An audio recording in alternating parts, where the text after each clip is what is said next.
This is CGTN, China Global Television Network.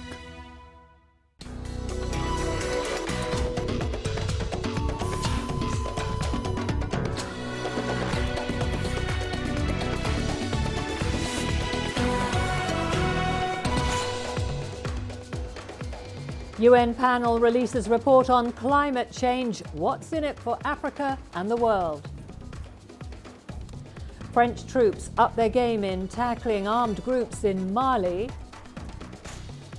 And authorities say Hong Kong is facing its most severe challenge since 1997 after 9 weeks of protests.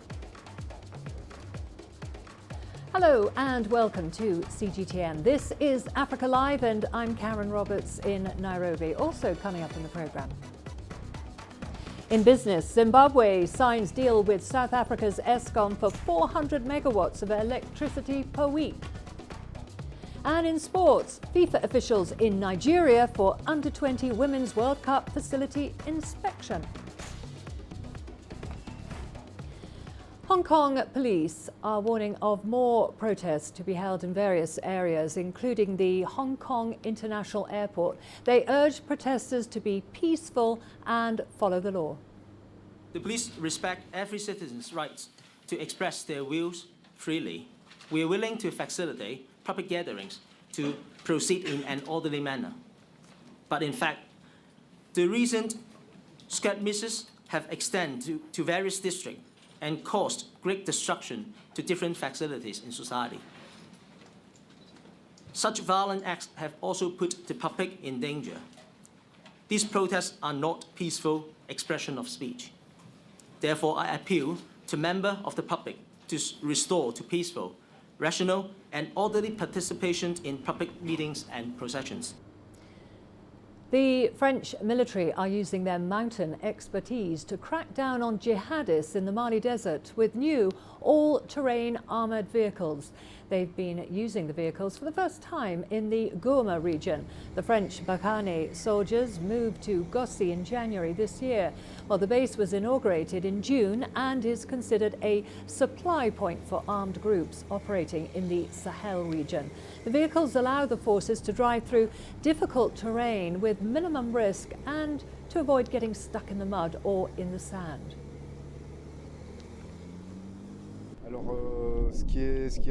What's interesting is that we go very fast from point A to point B in a straight line. With the forward armored vehicles we used before, we have to move in zigzags and we have to avoid certain areas that we can't go through. For the operations design, we wanted to have two types of action, a constant control and presence in key areas in the field. The vehicles allow us to disrupt enemy movement. The raid operations are conducted in more depth and lead in a random manner, so we are less predictable to our enemy. A flagship study from the Intergovernmental Panel on Climate Change has been released today. The report is intended for governments to inform their policies on climate change. Intergovernmental Panel on Climate Change Chair Ho Sung Lee highlighted the importance of taking into account social values, dietary choices and technology when dealing with the environment.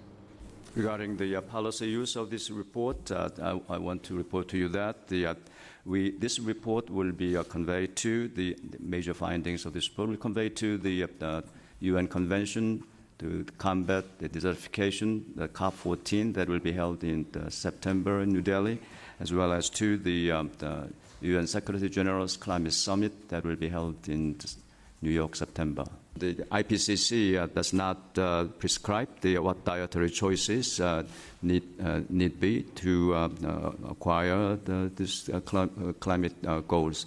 Dietary choices is one of the choices the consumer make. It's consumer preference. It's the matters related to consumer preferences. Those consumer preferences is dependent upon the incentive structure, as just explained here, as well as the values, cultural, social values that we live where we face, and also the infrastructure, technologies. And therefore, the dietary choices is not just simply a matter of behavioral choice, one individual versus another person's another person's preference. We need to look at this in terms of incentives we face, value systems we face, and infrastructure we face. So, what should we expect from this climate change report? Joining me now in our Nairobi studio is Dr. Richard Munang. He's the Africa Regional Climate Change Programme Coordinator at the United Nations Environment Programme. And also with us from Johannesburg is Happy Hambule, a Climate and Energy Political Advisor at Greenpeace Africa. So, thank you to you both. Let me start with you first, Dr. Munang. It's been a difficult year, as we know, in African countries like Mozambique, and that's due to events blamed on climate change. What can be said about Africa's experience with climate change? Yeah, thank you very much for having me on studio. There is an African proverb that goes that if you close your eyes to facts, you will learn through accidents. What this proverb means in the context of this changing climate in Africa is that Africa is already experiencing climate change, and as you rightly said, the cyclones that hit Mozambique and most countries in the Southern African region are already a testament to the fact that climate change is with us today. And when you look at the droughts that affected Kenya, the Horn of Africa, and even to the Sahel. So the reality is with us, and a long-distance issue has already moved to be with us today. But what is more important is that the Intergovernmental Panel on Climate Change report that has been released today is actually showing the nexus between climate change and land. And what that's the main focus, isn't it? Land usage. Absolutely. And if you look at the African continent today, land degradation is costing the continent $65 billion US each and every year. And this is actually money that could revive the economies, but it's getting down the drain each and every year. And literally, soil erosion and so forth. Absolutely. And not only compromising agricultural production, but actually perpetuating food insecurity that is already affecting over 257 million citizens each and every year. Okay, let's now go to you, Happy. In Johannesburg, how does climate change touch on the lives of ordinary people on the continent, would you say? Thank you for having me on the show. First and foremost, we need to recognize that because climate change has already occurred, many people are starting to adapt and have started adapting to climate change for quite some time. The most prevalent impacts that we tend to find are those that are associated with extreme weather events, but there's the slow onset type of impacts, which are basically more or less like droughts, or when the productivity of certain agricultural products are starting to decline, and also the accessibility to water resources other than the ones that are made through infrastructure development. So like access to rivers, boreholes, as well as any other form of fresh water resource is becoming more and more scarce. But intrinsically, what it means is that things are getting far worse in order for us to actually to build our resilience in terms of nutrition as well as our health. Okay, thank you, Happy Humbali there in Johannesburg. We will return to you. Back to you, Dr. Munang. We were hearing there about some of the problems, water being a scarcity here. So we can already see that people are being affected. How precisely are we contributing to the problems, would you say? The reality is that Africa is a negligible emitter and contributing roughly between 2 to 3% of the entire global emissions. So actually, Africa is not part of the problem per se, but it's actually the continent that is suffering the biggest brunt of the changing climate. But what needs to be done is, how can this changing climate, in the course of solving it, be turned into opportunities? Changing climate also provides a window of opportunity, because if you look at what has happened in the continent, there is what is called the Paris Climate Change Agreement, which countries in December 2015 adopted to be able to curtail climate change down to 1.5 degrees, because beyond 1.5 degrees, we'll be hitting a dangerous point of no return. But the African continent have actually shown leadership. As we're speaking today, 90% of the ratification of the Paris Climate Change Agreement is in the African continent. And more importantly, they submitted plans called the Nationally Determined Contributions. And what these plans entail is, what can Africa do to address socio-economic challenges of food insecurity, of poverty, and especially of youth unemployment. And they choose sectors, agricultural sector and clean energy, solar, wind, and all these things means that Africa have actually understood the inherent opportunities that comes with addressing climate action. But more importantly today, when you look across the entire African continent, you will see that actions are already happening. We take Kenya here today. Kenya energy, 70% of it is coming from renewable. And just about 2 weeks ago, Kenya actually have the wind farm that is actually the biggest in the entire African continent that is going to contribute to electricity production in the country, but at the same time also help reduce emission. So Africa is a solution, is providing solutions to climate change, but at the same time, these solutions are global solutions. Okay, thank you very much for that. Let's go back to you, Happy in Johannesburg. We were hearing there from Dr. Menang there that there are lots of solutions being tried right now in Africa. We're talking about solar and wind farms and so forth. Let's talk a bit about carbon credits. How does this work, and how can African farmers benefit directly from these? Well, the first part is that for carbon credits to work, you have to have a set price on carbon. So if you give a certain price to your carbon emissions, maybe per kilogram, per ton, whichever metric you want to use, you then make sure that people have a certain limit in which they can reduce, as well as a certain limit which they'll have to reach. But the point of carbon credits is basically that if you cannot reduce your emissions in one place, you can then reduce them in another place. And what tends to happen is that you then pay for the reduction from somewhere else, and then you get the emissions reduced on your side in a form of accounting. But in terms of farmers, what it basically means is that because land and the way land use change is basically structured, it presents an opportunity. One side is that it increases emissions, as we've seen from the report from the IPCC, but it also gives us an opportunity to actually sequestrate and reduce emissions depending on how you use it. Hence, you have this idea of land use change. So if farmers are able to increase the sequestration as well as the carbon capturing ability of the land in which they're using, whether it's agriculture or any other form of farming, it would then enable them to be able to access markets which have carbon credits. But the biggest point here is that the country where the carbon credits are have to have the right price in order to incentivize the farmers or any other sector to actually play a role in the carbon credit scheme, whether it's a carbon tax with offsets or whether it's an emissions trading scheme. Okay, thank you, Happy. Now let's go over, we'll return to you in a moment. Let's go back to Dr. Menang. We were hearing there about carbon credits. Let's talk about Ethiopia. They've embarked on this big tree planting program, which obviously is connected with carbon, to regenerate the forest cover. What other options would you say there are for African countries to forestall the effects of climate change? I mean, reforestation is just one of them. Absolutely, and the Ethiopian example is just one out of many, because I mentioned Kenya that is not only driving a renewable energy pathway and low emission development carbon pathway, but is also reducing their carbon footprints in terms of emission.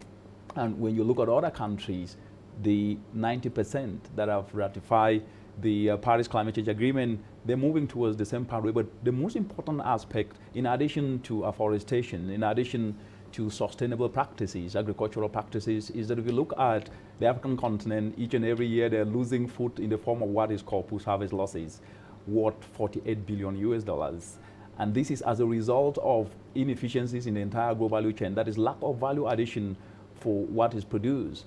And if they can be able to add value utilizing clean energy, solar dryers decentralized to add value to what is produced in villages, will not only put more money in the pockets of local communities, but will at the same time also lower carbon emission. But more importantly is that we can never ever ignore the biggest constituents that is supposed to drive climate action, and these are the youth.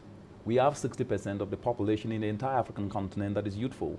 So we're talking roughly over 720 million citizens. So ensuring that this youth can be the actors that drive climate action by retooling their skills and leveraging on their entrepreneurial spirit, their passion, is the way to go. And that example practically is demonstrated here in Kenya, where youth have come together with their skills and have come up with an application called Bago Pamoja. What they're doing is they're decentralizing solar dryers to farmers in villages. So the solutions do exist, and actually, when we engage youth, those solutions will be brought to scale. Okay, thank you very much for your analysis. That was Dr. Richard Munang there with us here in Nairobi in the studio, and earlier, of course, we spoke to Happy Hambule in Johannesburg, and I'm afraid we will have to wrap it there. Thank you very much to both of you. We are now going to a break. Don't go away, lots more to come, including Kenyan female MP removed from chambers for bringing in her baby. And ending modern-day slavery experiences from Nigeria.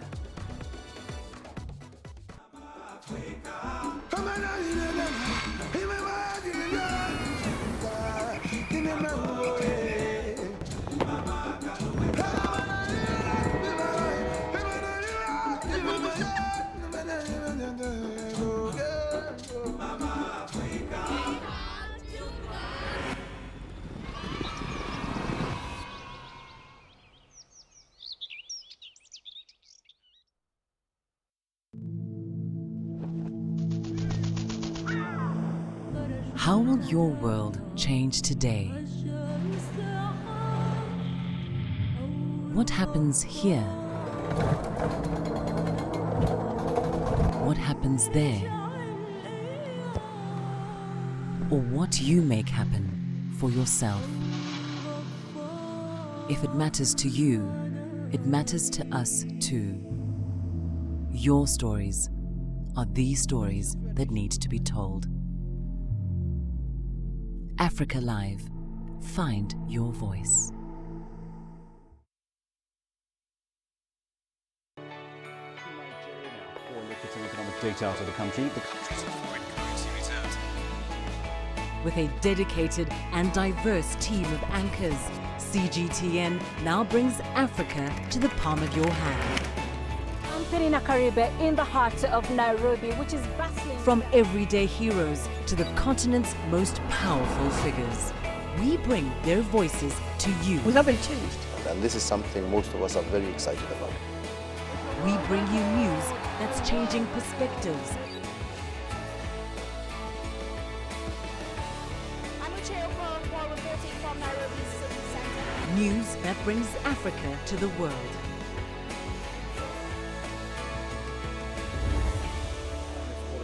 CGTN. See the difference.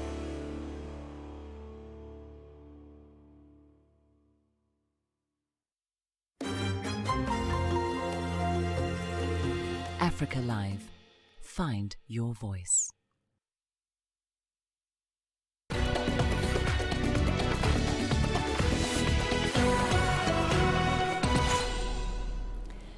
In Kenya, there was drama after a female member of parliament was ordered out of parliament on Wednesday for bringing her baby into the chamber. CGTN's Laura Walabenga has more. It was a parliamentary session like any other, until one of the legislators took to the floor and pointed out a stranger in the chambers. The stranger, a 5-month-old baby, had been brought to Parliament by Honourable Zuleika Hassan. According to Kenyan Parliamentary House rules, strangers are not permitted within the chambers. The House temporary Speaker, Christopher Omulele, was then prompted to take action. The Honourable Zuleika, you must get out of the House immediately. Withdraw from the chamber. Order! Order! Hassan was then escorted out the chambers by members of security, with a number of fellow female MPs walking out with her. She insists her removal from Parliament was in bad faith. Today I had an emergency, so what was I supposed to do? Miss Parliament and miss my duties just because for a baby? So that's why I just came with her. I knew that I'd stay here for a while, and then later when my situation is better, I could. But if there was a room, a creche or a nursery here, I'd be able to then put my baby. Kenyan female parliamentarians are now calling on the Parliamentary Service Commission to enact a law that will require all workplaces, including Parliament, to set aside places for lactating mothers. The incident sparked an intense online conversation among East Africans, with opinion divided on whether it was the right thing to have the MP removed from the chambers. Laura Walubengo, CGTN. Now to the scourge of single-use plastic drinking straws. And in Uganda, a company has discovered a natural replacement by making straws with sedge grass that can be washed and reused. Our Roots company aims to see plastic straw use in Uganda drop by 45% over the next 5 years. It also wants to teach people how to make the straws at home. CG10's Brian Toussaint has more. The humble sedge grass grows naturally all over the world. It is traditionally harvested for thatching, weaving, and rope making. One entrepreneur in Uganda, however, has spotted it for modern applications. These straws, long ago our ancestors used them for drinking the local brews called amalwa in Uganda. And these straws they used to get them from their gardens and other places. So we saw that it could be a great opportunity for us to fight single-use plastic straws with the plant-based ones. Our Roots was founded in March of this year. It has 3 full-time staff members and 10 others who work part-time.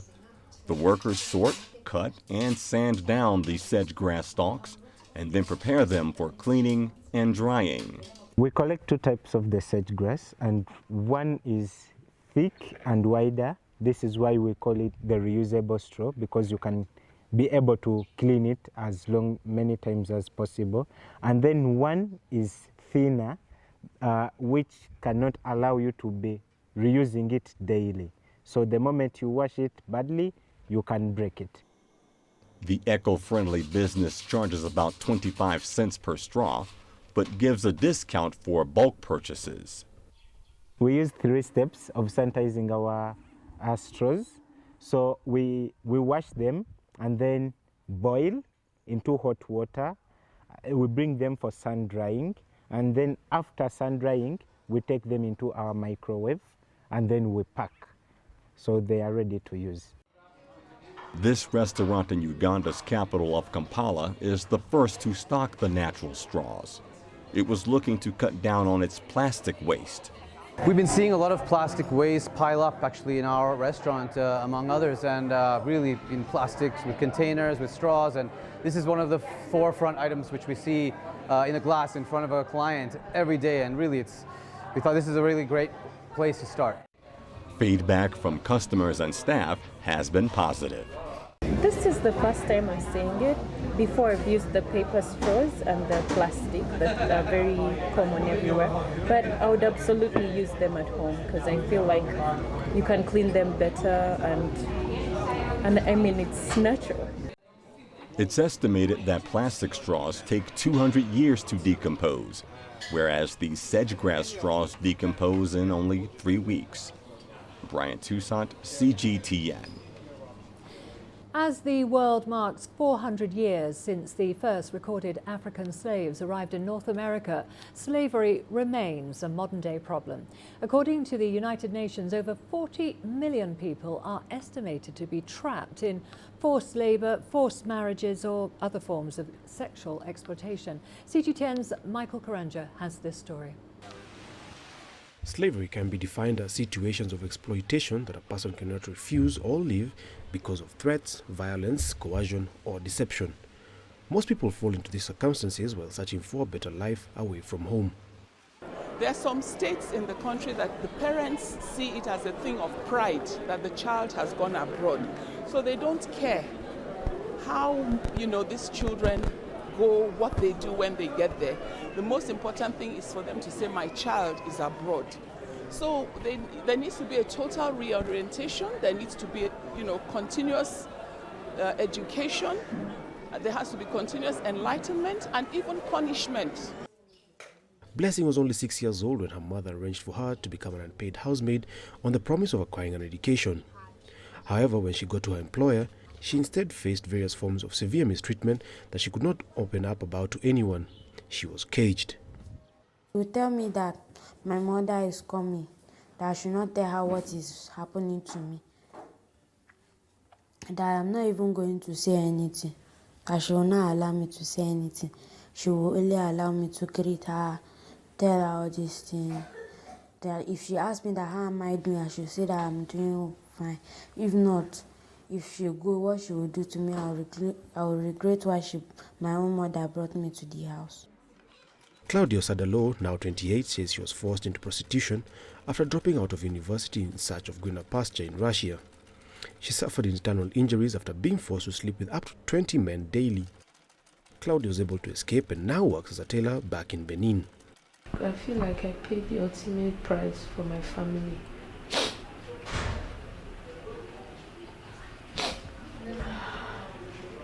So I came back. Now my other sister is now working in Abuja. My younger sister is now a graduate. For me, I'm a dropout.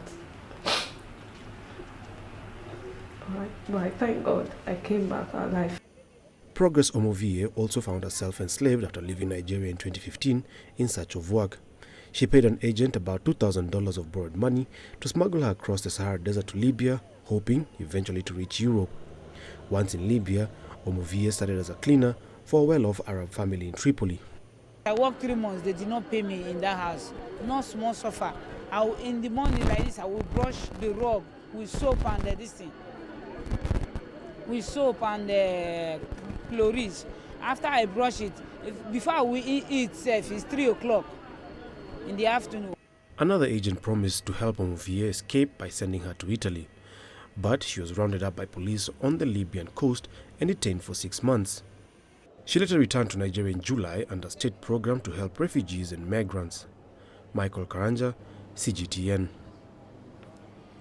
After years of tension in Liberia between indigenous people and the African Americans that settled in the country, some are hopeful for the future of Africa's first independent colony. CGTN's Hannah Vivier has more. This was one of the first streets built by freed African slaves in Liberia. As slavery started to end in America, there was a choice many had to make: to stay or go back and resettle in an African colony. Many decided to undertake the hazardous journey by boat, including Christine Tolbert's grandfather. Great percentage of them died during the first.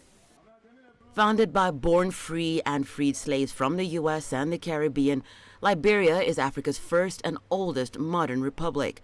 But it's been a difficult journey since Samuel Doe, Liberia's first indigenous leader, was unseated in 1989, plunging the country into a long conflict that led to a loss of civilian lives. We were on the road for development. Our development was intercepted with a civil war. The civil war now destroyed most of the institution system. People died. The education system was a little bit not stabilized. So we're coming back to getting back to course, and I have hope. Relative calm is slowly returning in Liberia, with its indigenous and Americo-Liberian populations hungry for prosperity. They continue to carry the hopes and dreams of their forefathers into the future. Hannah Vivier, CGTN. The China Communications Construction Company has officially commenced construction work on Ethiopia's project to beautify the capital, Addis Ababa. The project is expected to clean, conserve and give a facelift to the riverside of Addis Ababa. CCCC will begin by conducting work on 3 square kilometres of riverside land. CGTN's Gurun Chala has more. The Beautifying Shega project is part of a wider plan to clean the heavily polluted rivers in the Ethiopian capital. Out of the 52 kilometers of that project, the China-based CCCC construction company will contribute and work on the 12 kilometers. The CCCC and other Chinese businesses have contributed a lot to the local economic growth and prosperity of the Ethiopian society.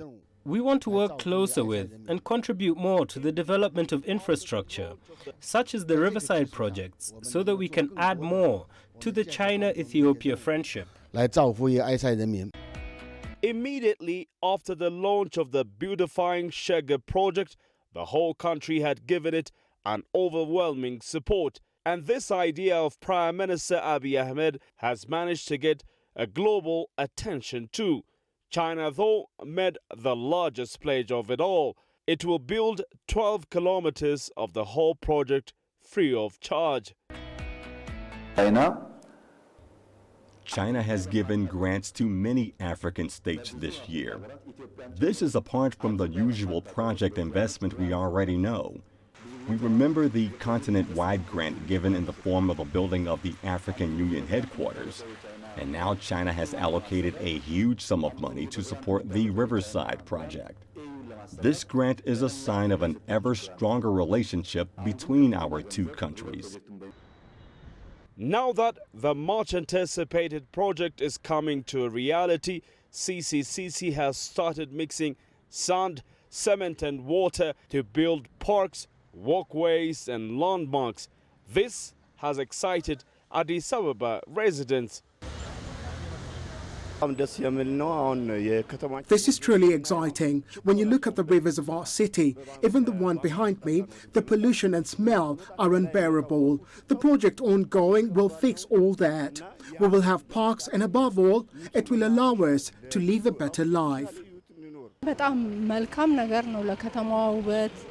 This is great for the beauty of the city, to improve our neighborhoods. It will attract more tourists, whether from within the country or outside the country.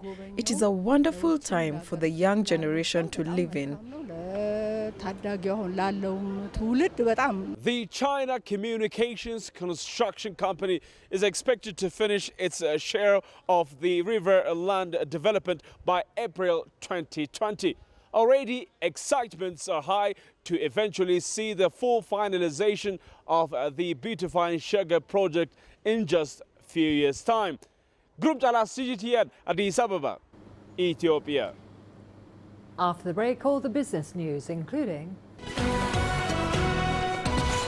Zimbabwe signs deal with South Africa's Eskom for 400 megawatts of electricity per week.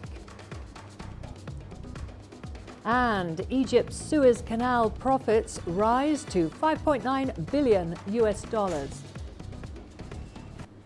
Nigeria is my home. 160 million vibrant, ambitious individuals constantly seeking the perfect self-expression. It is these people who inspired me to be that person that is seen, to be a voice that is heard, and ultimately to be the anchor that I am. I have to tap in, tune in, and turn on the very best qualities within me to deliver the news. I'm Richard Nta, an anchor for CGTN.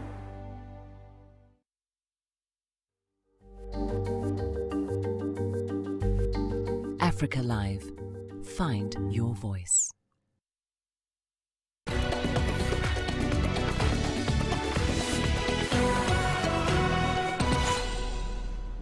The Zimbabwean government has reached an agreement with South Africa's state-owned power utility Eskom for the weekly supply of 400 megawatts of electricity starting this week.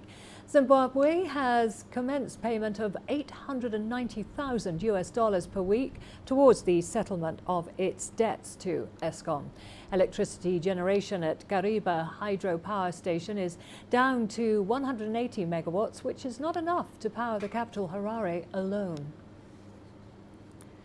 Well, we are now joined by CGTN's Farai Mwakatuya from Harare in Zimbabwe and Angelo Coppola, who is in Johannesburg in South Africa for us. First to you, Farai, how big an impact will this electricity import arrangement have on ordinary Zimbabweans? Well, Karen, I think what it will do first for many Zimbabweans is give them a sense of relief, huge relief and long-awaited relief. For ordinary Zimbabweans, domestic users, some of them had forgotten what it was like to have power because these power cuts began as early as 4 a.m., 5 a.m. in the morning when people were still asleep, and the power was only restored past 10 p.m. So some people were no longer using their utensils or using power within their homes. For businesses, we know many businesses had resorted to working overnight to try and get some production electrification done. Some were using generators at a huge cost and also having to contend with fuel shortages and trying to find alternative ways of trying to get around these shortages, which are really crippling and really disruptive to business. So it is a big deal. It will bring some relief to ordinary users, but also allow businesses to be productive again, people to get to work again. But also, I think, crucially, it is 400 megawatts, still not enough to meet the demand, but still a positive step. And we understand from Ministry of Finance officials that they're trying to structure another deal with the other provider, the other company that they import from in Mozambique. So hopefully we'll see more power being generated in the coming weeks. Okay, thank you, Farai. Let's go over to you now, Angelo, in Johannesburg. We're just hearing about all the problems there in Zimbabwe. Eskom is owed a lot of money by Zimbabwe, though. How has this affected Eskom's power supply to the country in the past? Well, look, what's happened now, the actual outstanding amount is around about $74 million, but that's between Eskom and the Cahora Bassa hydro scheme in Mozambique. So the relationship between Eskom and ZESA, which is the Zimbabwean state-owned entity, has been a little fraught with tension. Eskom has confirmed that it's agreed to resume power supplies to Zimbabwe, which have been stopped after that big debt that was racked up. But they're saying to us that they're only going to do it once there's a guarantee in place, and that process is going through the banks at the moment. Obviously, the $10 million that the government of Zimbabwe had paid across to Eskom in July has opened the doors to talks, so there will be power starting to flow. But again, it kind of depends on that guarantee that's in place. There's a contract in place now, we understand as well. But Eskom still wants guarantees going forward that there won't be any new arrears. It's understood that Eskom, as you said, will provide that 50 megawatts to Zim on a firm basis, which then implies that if there are any kind of load shedding issues in South Africa, that Zimbabwe won't get the power that they contractually obliged to get. So it's 50 megs confirmed, but anything above that will depend on the power supply situation in South Africa. Karen? Okay, Angelo, over to you now. Farai, you touched on how it has been affecting businesses earlier. What is the precise situation for Zimbabwean businesses that actually rely completely on electricity?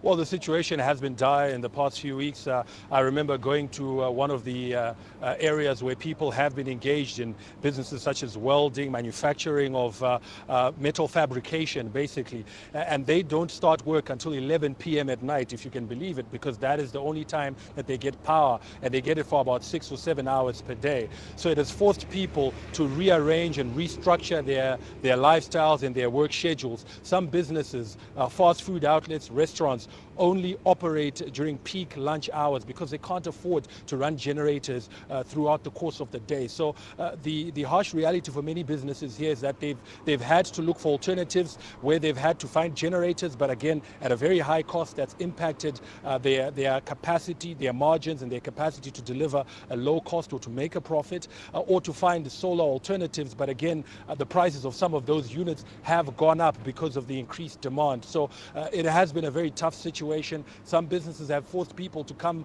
and only work half the number of hours that they used to work per week. So 2-3 days a week, or sometimes just half a day instead of a full day, to see how they can best manage and navigate this very difficult electricity situation. So hopefully this will see more productivity, and hopefully we'll get more power coming through. Karen. Okay, Farai, over to you now, Angelo. Even in South Africa, Eskom has been having some problems. But what is the status now, and how will this deal with Zimbabwe impact on its fortunes? Well, look, I mean, last week's Eskom results didn't paint a pretty picture anyway. It's still bloated, it's still got too many staff, it's still bleeding, and it can't pay its interest payments from the income it generates on a monthly basis. So it's relying on government guarantees to service that debt and invest in maintenance. And then yesterday we heard that Eskom wants the majority of that $32 billion worth of debt to be transferred to the government balance sheet. The struggling state-owned power utility is telling us that it can only sustain around $11 billion worth of debt. And this was said at a big investment roadshow or in London, in fact, on Wednesday. National Treasury, on the other hand, have said in March already that Eskom had utilised some $21 billion worth of its government guarantees for that last financial year. So it's not a very pretty picture by any stretch of the imagination. The amount owed by Eskom to ZISA is around, I don't know, 10, maybe, let's call it $30 million. If you consider that the residents of Soweto owe the state utility in South Africa $1.2 billion, you'll understand that this is a small amount that is owed. But it seems like the Eskom management are standing fast here. They're making sure that the currency comes in from the Zimbabweans. But in the meantime, it's sitting with a debt overload here in South Africa of around $40 billion. So nothing to shy away from. Okay, thank you, Angelo. Now, finally, back to you, Farai. Electricity is not the only energy challenge in Zimbabwe right now. How are the people coping with the recent rise in fuel prices? Well, Karen, I think obviously yet another, something else that has piled more pressure on Zimbabweans who are already facing challenges. That increase coming, the fourth increase in the space of 2 months. People fearful that it will lead to a ripple effect where the prices of everything else will go up because of the crucial role that fuel plays in terms of the economy.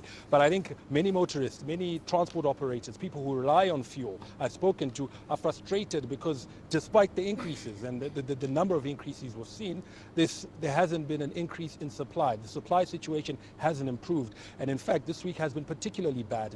The queues are a lot longer. The supplies are less and less this particular week. So Zimbabweans are saying, look, if you're going to put the price up, then make the product available. So, it is something, that a bitter pill for Zimbabweans to swallow, this increase. But I think also people who are dependent on fuel saying, make it available. We understand that, Treasury wants the price of fuel to get to the level of about $1 per litre. At the current bank rates, it means that we'll see yet another increase, which may happen. We're not sure when that will happen, but again, that will pile more pressure and make things more difficult for Zimbabweans who are already facing a number of challenges. Karen. Okay, thank you very much, Farai. That was CGTN's Farai Mwakatuya there in Harare in Zimbabwe. And of course, earlier we spoke to Angelo Coppola in Johannesburg in South Africa. Moving on to other news, the annual revenue from Egypt's Suez Canal has risen by $300 million to $5.9 billion. The canal, which is the fastest shipping route between Europe and Asia, is also one of the Egyptian government's main sources of foreign currency. Under President Abdel Fattah el-Sisi, Egypt has invested in an expansion of the Suez Canal, which began in 2014. It's one of the military commander's mega projects designed to revive an ailing economy and restore the country's place as an important trading hub. Suez Canal Authority Chairman Mohab Mamish says the canal has also achieved a record number of 81 ships passing through its waters every day, with a projected forecast of around 97 ships by 2023. Last week we achieved a record number with the passage of 81 ships in one day. Our forecast projected that we could have 97 ships passing through the canal by 2023. It is 2019 and we have had 81 ships, and tomorrow, God willing, there could be 79 ships. So the rate of ships passing through is going up, and this is proof of the success of the new branch of the Suez Canal. For these 81 ships to have passed through a single branch in the Suez Canal would have taken 2 to 3 days. Around 20,000 ships a year go through the canal, and the canal is a lifeline. And when the new branch of the canal was built, life started to flow through the economic zone of the Suez Canal. We are going to a short break now. Don't go away, lots more to come, including South African charity opens its doors to help reduce crisis of abandoned children.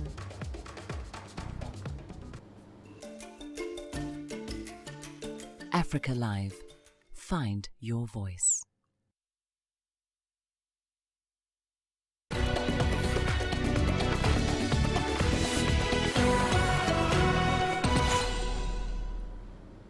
Around 3,000 children are abandoned each year in South Africa, and it's estimated that children born as a result of rape contribute to almost half of those abandoned.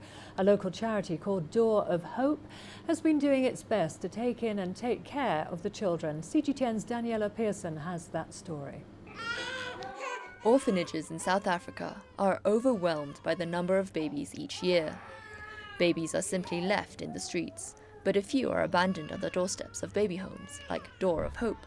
Last night, around 8:30, the center went off, and then they looked at the camera screen only to find that there's a baby, and then they just went in front of the house and go get the baby. The baby arrived through the baby box. The charity built what it calls the Baby Box in 1999 as a safe place for mothers to leave unwanted children. Since then, it has received more than 200 babies, but sadly, many more die before being rescued. It's important to remember that they've been abandoned themselves. They've been abandoned by the partner of the father of their child. They've been abandoned often by their family. And they've been abandoned by their communities and society as a whole. Thuli Malangu will miss out on her granddaughter's development.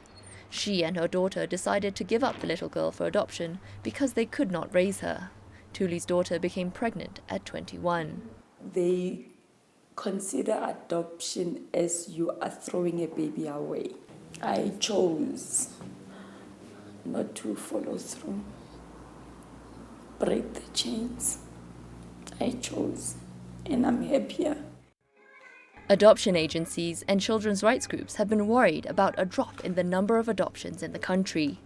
Just 1,186 children were adopted in 2018, a quarter of the number 8 years ago. Activists attribute the fall to a 2010 Children's Act, which introduced more stringent conditions in a bid to prevent child abuse and trafficking. The figures are likely to drop further under a proposal to ban adoption fees, which could push many private agencies to close. For now, the only hope for a home and safety are orphanages like this one. Daniela Pearson, CGTN. We have got all the sports news coming up for you after the break, including FIFA officials in Nigeria for Under-20 Women's World Cup facility inspection.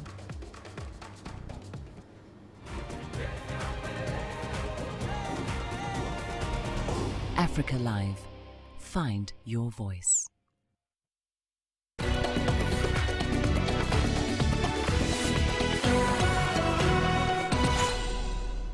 Officials from football governing body FIFA are in Nigeria for a 4-day inspection and facility tour. The West African country is being considered to host the 2020 FIFA Women's Under-20 World Cup, and the world governing body wants to ensure that its facilities are in top shape. CGTN's Kelechi Emeklem has more.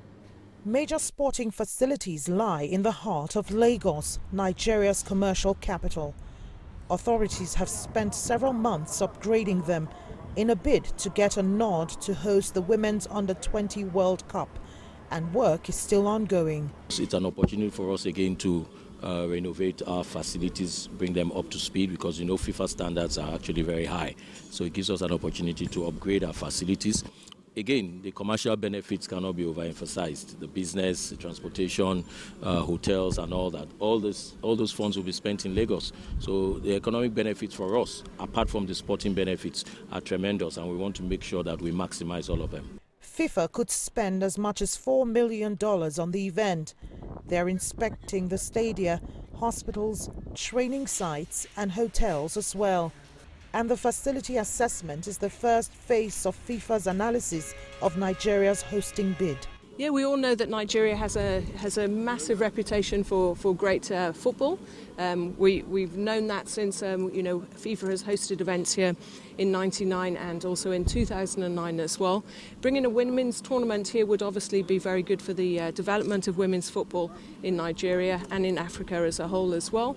But as I say, the decision is still far from being taken, but we're very happy to be here and look at the great facilities on offer. Nigeria has participated in every edition of the FIFA Under-20 Women's Tournament since it was launched in 2002. The country made it to the finals twice, in 2010 and 2014. But both times they lost to Germany. And in 2012, the team lost third place to host Japan. The FIFA team will be inspecting other sports facilities in 3 other Nigerian cities, Benin, Asaba and Uyo. Kelechi Amekalam, CGTN Lagos, Nigeria. South Africa is a sports-mad nation, and although the traditional disciplines like football, rugby, athletics and cricket dominate the headlines, the smaller and less-known games tend to take a backseat, with some even facing extinction. But the traditional sport of jukse has survived and managed to keep going, even though its numbers have dwindled in the past. CGTN CS Duplessis has more. Jukse is a sport that's origins date back to 1714, where travellers used to use the sticks and the yokes on the oxen, pulling the wagons from Cape Town to Johannesburg to play. Today, the sport is alive and well, despite many predicting 30 years ago that the traditional folk sport would gradually disappear. It's throwing off an object calling a skei, and you're throwing to a peg, and you try to knock it down. When you knock it down, it counts 3 points. And when you throw closest to the peg, it counts as 1 point. End of the one sand hole, you add up the marks, the points you got, and you must try to get up to 23 points. The sport that is recognised as a part of the Indigenous Games project is played by men and women of all races, ages, shapes and sizes. But as Selby Sabopa explains, you need to play to get a full appreciation of the game. I would say it's a nice game to play, but you have to play it in order to understand, because when you're standing on the side, you won't get what's going on. Unless you try and play it, then you'll find it quite nice to play.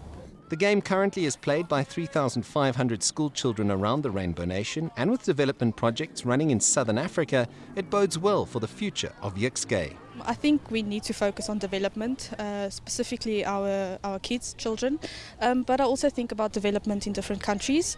We are busy with development in Botswana and Lesotho, so hopefully we can get it up and running and get different countries to come and play with us. The more we get, the more we play. Funding from the South African government has assisted in the sport gaining in numbers, and with a pair of Jukskes costing around $50, it is reasonably affordable to take up the sport at one of the many clubs around the country. That changed my life, because normally on the weekends, you see, I'm not working, then, just going around, Now I've got something nice to do, and, it's keeping me very nice busy. Is it your favorite sport? It's my favorite, yes, at the moment, yeah. Jukse is a sport that has its roots firmly planted in South Africa. It may not be as popular as some of the other sports, but it's played by a passionate group of South Africans who intend keeping the tradition alive. They're introducing it at schools now so that sport that was started in the 1700s can continue for another 300 years. CS Duplessis, CGTN, Johannesburg. Mixed reactions have greeted the reinstatement of Esperance Sportive de Tunis as the Champions League winners on Wednesday, following their controversial final against Morocco's Wydad Casablanca. The CAF Disciplinary Committee upheld Tunisian side Esperance as the champions, despite a chaotic second leg in Tunis that saw Wydad players walk off the pitch over a disallowed goal. Both teams were fined heavily for the fracas, and our correspondent Adel El Mahrouhi now reports on the scandal that has shamed African football. CAF have affirmed that Tunisian club Esperance are the continental champions. Morocco's Wydad Casablanca has been fined $20,000 for abandoning the final second leg and $15,000 for fans' use of flares. The 2019 champions, too, were not spared punishment either. The African Confederation is making them pay $70,000 for fans' excessive use of fireworks and for their president's unsporting behavior. According to how the events unfolded, I believe CAF's decisions are appropriate. No regulations in football state that VAR errors allows a rematch or permits for abandoning a game. Ahmad was nearly assaulted. It's why the executive committee intervened. I believe all procedures were correct. That doesn't, however, make the decisions any less controversial. Using VAR in CAF clubs competition has so far sparked more disputes than resolving them. Last May, during the second leg of the CAF Champions League final, the referee disallowed a goal for the Moroccan champions. When resorting to VAR for a confirmation, the technology failed to work. Tension sparked and the referee ended the game on the 55th minute, giving Esperance their second title. Africa was already irritated by the current status of African football. The decision will definitely irritate more clubs, even those not involved. CAF is repeating VAR mistakes. It's not the first time we see VAR equipment failing to work. More strange to happen in the same club and the same stadium. Is it on purpose? It still puzzles me. CAF's disciplinary committee about the CAF Champions League title match is final. Both clubs can no longer appeal to CAF. That, however, doesn't necessarily end the controversy. Wydad Casablanca can still resort to the Court of Arbitration for Sports. Adel Mahroui, CGTN, Cairo. It's English Premier League transfer deadline day, and Manchester City has signed Portuguese defender